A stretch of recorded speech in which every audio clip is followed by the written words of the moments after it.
السلام عليكم ورحمة الله وبركاته. عاملين ايه؟ يا رب تكونوا بخير.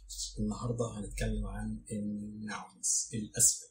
والاسم في اللغة الإنجليزية زي أي لغة في العالم ما هو إلا تعبير عن اسم إنسان أو حيوان أو نبات أو جماد. وبالتالي فاحنا عشان نتعامل مع اللغة الإنجليزية لازم نبقى فاهمين إن الكلمة اللي قدامنا اللي بنعتبرها إن هي ناون يعني اسم ما هو إلا تعبير عن حد من الأربعة دول. لكن في اللغه الانجليزيه احنا بناخد الموضوع لشكل اكاديميك شويه، لشكل اكاديمي، فبنقسم الموضوع لنوعين. الاسماء اللي تعد والاسماء اللي لا تعد احنا عارفينها من ايام ما كنا صغيرين. بس ايه بقى الفرق بين الاسماء اللي تعد والاسماء اللي لا تعد؟ الاسماء اللي تعد والاسماء اللي ما تعدش. الاسماء اللي تعد دي نعرف نعدها، يعني مثلا الاقلام، الكراريس، البريات، المساطر، الكلام ده كله نقدر نعده، وبالتالي فهي اسماء تعد معدوده، اسماء نقدر نجيب منها مفرد ونقدر نجيب منها جمع. ونقدر اقول قلم، قلمين، 10 أقلام، 15 قلم، أيا كان. أما الأسماء التي لا تعد دي مش بنعرف نجمعها، وبالتالي فما فيش منها مفرد وجمع، هي مفرد بس، تتعامل معاملة المفرد. الأسماء المفردة والأسماء الجمع في الأسماء التي تعد لها طقوس ولها قوانين، أما الأسماء التي لا تعد دي لها طقوس ثانية خالص. وتعالى نشوف الأسماء التي تعد أو الأسماء المعدودة اللي بنتعامل معاها إزاي. بص يا سيدي، الأسماء المعدودة في منها مفرد في منها جمع. ناخد المفرد كده على جنب، نقول ان المفرد ده لو شفناه لازم نتعامل معاه بحاجه من اتنين، يا اما بننكره يعني بنخليه نكره، يا اما بنعرفه فنخليه معرفه. فهو لو نكره فاحنا هنجيب قبله حاجه من اتنين، اي او ان، يعني بنجيب حاجه او ان حاجه. فتقول مثلا ايه؟ ابن، او تقول مثلا ان ريزر، تقول مثلا a shirt، او تقول an umbrella. يعني على حسب انت بتتكلم عن واحد، الواحد ده ينفع نعده. يعني مثلا كنا بنتكلم عن الشيرت، ولا بنتكلم عن الامبريلا، ولا بنتكلم عن البن، ولا الريزر، الكلام ده كله نقدر نعده، نقدر نجيب منه 1 2 10، وبالتالي فهو يعد. فانا هجيب قبله A او ان لو انا بتكلم عن مفرد. اوكي، لكن لو بتكلم عن جمع فهنا هنروح لقواعد الجمع. عندي 5 طرق لجمع الاسم في اللغه الانجليزيه.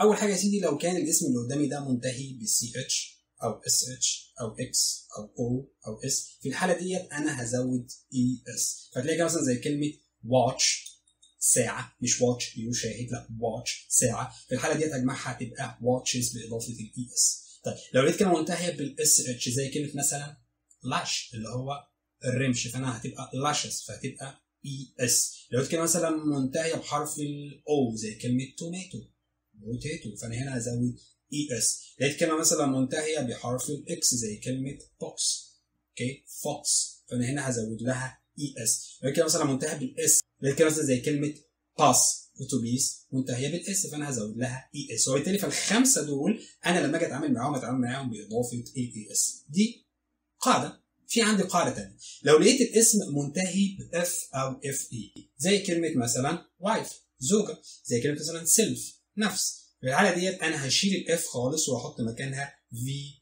اي اس.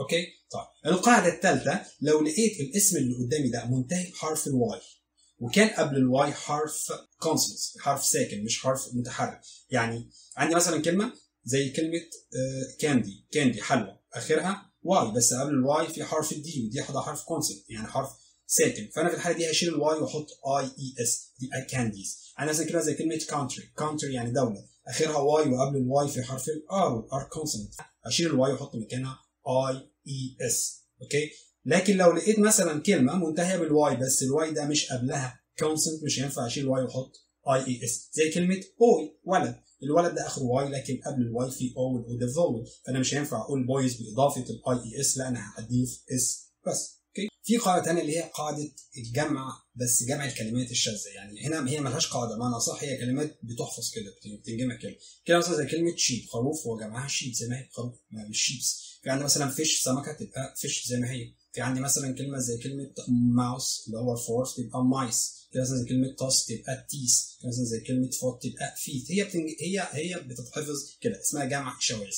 طيب لو ما لقيتش حاجه من الاربعه دول فانا هجمع بالاس عادي. يعني لو ما لقيتش سي اتش اس اتش اكس او اس، ما لقيتش واي قبلها كونسونانت ساكن، ما لقيتش مثلا اف ولا اف اي، ما لقيتش مثلا شاذ، فانا هجمع بالاس عادي. زي ايه؟ كلمه بول بولز، بوي بويز، كات كاتس، وهكذا. ده جمع الاسم، الاسماء التي لا تعد.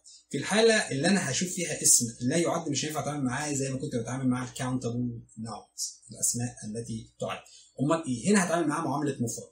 بس خلي بالك احنا كنا بنتكلم عن المفرد في الاسماء الكاونتبل ناونز، الاسماء التي تعد قدام مع على انها نكره او معرفه، فكنا بنجيب a او an او ذا على حسب احنا بنعرف ولا بنتكلم نكره. لكن في الاسم الذي لا يعد ما ينفعش اجيب قبله a او an، لكن ينفع اجيب ذا عادي، يعني ممكن اجيب ذا عادي على اساس ان هي معرفه، لكن ما ينفعش اجيب قبلها a او an. تمام. ما ينفعش برضو اجمعها، ما ينفعش احط لها اس واي اس واي اي اس وفي اي اس، ما ينفعش مع الاسماء التي لا تعد ان نعمل معاها الكلام.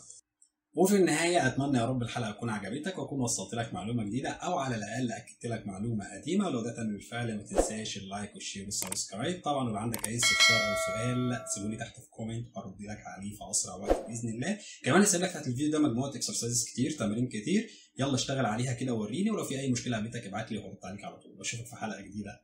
السلام عليكم ورحمه الله وبركاته.